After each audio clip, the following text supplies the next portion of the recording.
Hi, everybody, and welcome to the GLIAC preview. I'm Mick Morano, along with head coach of the Walsh University Cavaliers, Jeff Young. And Jeff, thanks for stopping by and taking a look. Good to see you again. You too, It's Mick. been Good to see you. a long summer. I bet you you're chomping at the bit to get back at it. Yeah, I'm definitely ready. I know our guys are. It's been a long 6-week preseason. This kind of wraps it up, and then we get started on Saturday.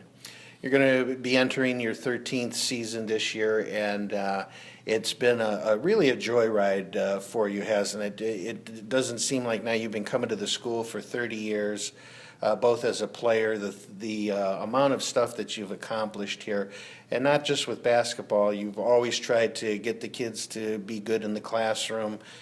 You got the women's golf program up and running, and you coach the men's, so you've done as much as just about anybody here, and it's a feather in your cap. Do you ever get tired of it? Obviously, there's times when you get a little tired of some things, but overall, it's been just a great experience for me as a player, an assistant coach, and a head coach. And like you mentioned, starting that women's golf program, and I was the head men's golf coach as well. Sometimes it's hard to believe how much time has gone by since those programs, or I was involved in those programs. And but overall, Walsh has been a great place for me and my family, and I just hope to continue what we've been doing for the past 30 years. As we turn the clock back to last year, as many seasons as you've been here, we again talked about 30. If you categorize last year, it's probably under roller coaster ride. You'd win 3, lose 4, win 4, lose 3. It was up and down. So it was a little bit inconsistent. Part of that, it seemed to me as an outsider looking into the program, you had some injuries in the front court and some inconsistent play. You had the 4 guys that really played wonderfully last year. You were a little bit weak in the bench, guys coming off the bench, but those injuries and some of the inconsistent play contributed to that last year. No doubt about it, Mick. And going into the season, originally we thought we might have quite a bit of depth.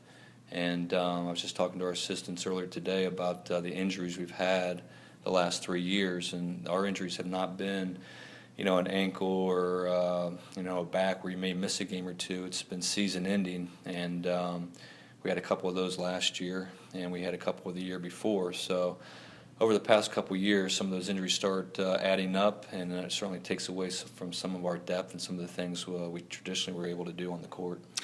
Everybody always talks about as long as you finish strong at the end of the year, and that's exactly what your ball club did. You finished the regular season strong, you got into the playoffs, and what a job you did there. 8th seed, you had the toughest road to drive through to the finals of the GLIAC, and you did it. You knocked off the number 1 team, Saginaw Valley.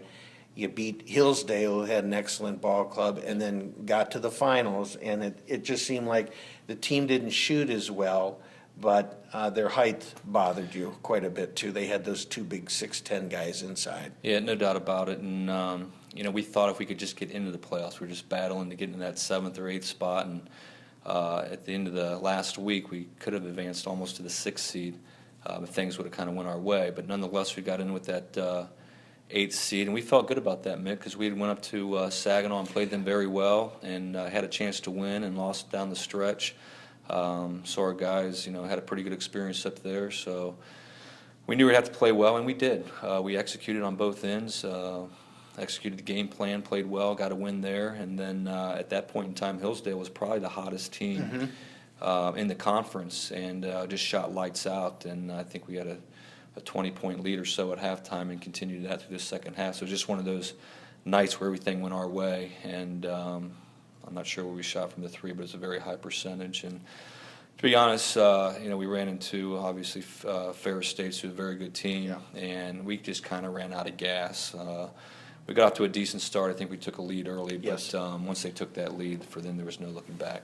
Well, and their height, I think, bothered you. It prevented you guys from driving to the hoop because of those 2 big guys they had inside there. Yeah, no doubt. And we had to go on the road, come back and travel, and then go over and play back-to-back nights over at Ashland in the tournament. And that was difficult for our guys, especially when you're not very deep. And some of the guys that we did not anticipate even playing much last year did an outstanding job filling their roles through guys that were injured. Jesse Harden and Joel Montgomery, two of the real anchors of the team, they're gone. But you've still got Zach Carter coming back and also Trey Fletcher. And that's a good twosome to build around.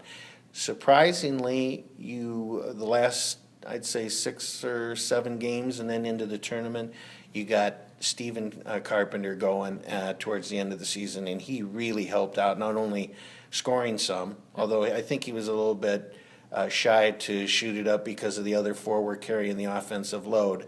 But he hit some big shots, and he played great defense and really pounded the boards, and he's a guy you're going to be counting on to fill some of that loss. No doubt about it. And, we obviously are going to build it around Trey and Zach. They're two of the better players in the conference. They have been the last couple of years. And, if you have 2 guys like that, you certainly have a chance to be a pretty good team. And you mentioned Stephen Carpenter, and sometimes we have to remind Steve, he graduated from high school as one of the top all-time scorers in the state of Ohio, the top 20. And sometimes I think he forgets that, how good he can be. Yeah. And he's also one of our best athletes. And I think through the course of the year, he got more and more confident and more minutes. And as that happened, he got better and better. So hopefully that carries over into this season. We certainly think it will.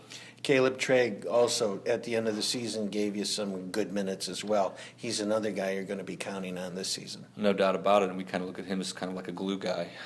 He was a walk-on that we thought maybe had the potential to play, but we weren't sure coming into his freshman year. It's very difficult for freshmen to get minutes in this league.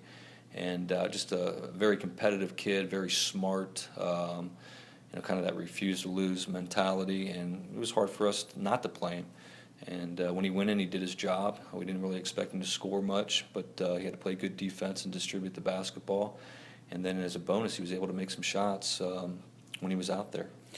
Jeff, when you take a look at what you were losing from last year and you get into the recruiting and you're coaching and you're trying to recruit and see who's talented and you're getting messages from here and there, this guy's good. When you went into this group, and this looks like a real good group of guys that you recruited, tell us a little bit about some of the guys and some of what roles that they will fill. Well, with our recruiting, and we're all within for at least most of us in the state of Ohio are kind of fighting each other for the same kids at the Division II level, whether it's Findlay or Ashland or Tiffin, Malone, Lake Erie, whoever it may be. And we felt we did pretty well this year. As you mentioned, Yes. We had a nice class. It's a big class. 3 or 4 of them guys will probably play significant minutes for us. So a lot of our success will be based on how well they do as freshmen. But we feel like we filled a number of holes that we had from our guys that are graduated. And, we may even see a freshman 2 starting this year. Seems like with this group too, with the new guys coming in as well, you got a little bit of a chess now match that you can maneuver guys in and out. You've got some height. You recruited some height. You got a guy that maybe be in the backcourt at 6'7", which is unbelievable. You got a couple of scorers, and also we talked about some inconsistent play last year in the front court. Yeah. You've got a couple of big guys in there that's going to help defensively as well. Well, no doubt about it. You mentioned maybe a little chess match type thing, and we certainly were not able to do that in the last couple of years because of our injuries. But right now our plan is, we can move some guys at different positions. Chandler at 6'7" can play the point. He also can play on the wing. Steve Carpenter is a good example. He can play on the wing, and we played him in the post last year. So those guys will, they got some experience at different positions. So we should be able to, create some matchup problems for teams we're facing. And it should be a little bit different for us as it's been in the last couple of years. Obviously, it's very, very early, but as you see this team, are you going to have an up-tempo attack? Is it going to vary? Are you going to put some pressure with some of the quickness that you do have in the backcourt, maybe a little bit more pressure this year? Yeah, we're probably not going to change our style too much, both on the offense and defensive end. We just feel like we'll be more effective at what we've been able to do in the past. Because we'll be a little bit deeper, have a little more experience. So we want to always try to play fast and score the basketball, but at the same time we want to take good shots. We may do a little more full court press at certain times of the game, but for the most part we're a half-court man-to-man team and a transition and then run some sets from there. As you look at the GLIAC overall, who do you see going to be tough teams to handle? Well, I think Ashland probably had, Ashland or Findlay had the most coming back or the most returning. Ashland did have a setback with their best player tore his ACL this summer, so I don't think he'll be playing. But I think it could go Ashland 1-2 either way. Ashland Findlay, 1-2 either way.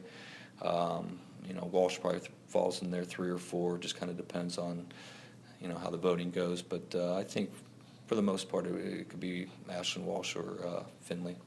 Jeff, if you get some contributions from the young kids that you brought in here, this could be a real fun group to coach. Oh, I think so. They're great kids. They're very high academic kids that we brought in. They're hard workers. We've already seen that in the first 6 weeks. We've also noticed, a different environment in the gym for the coaches we've talked about.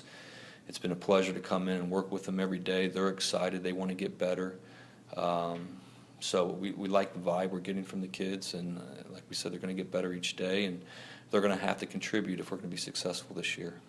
Jeff, thanks for stopping by, and we'll be talking to you throughout the entire season. Thank you, Mick.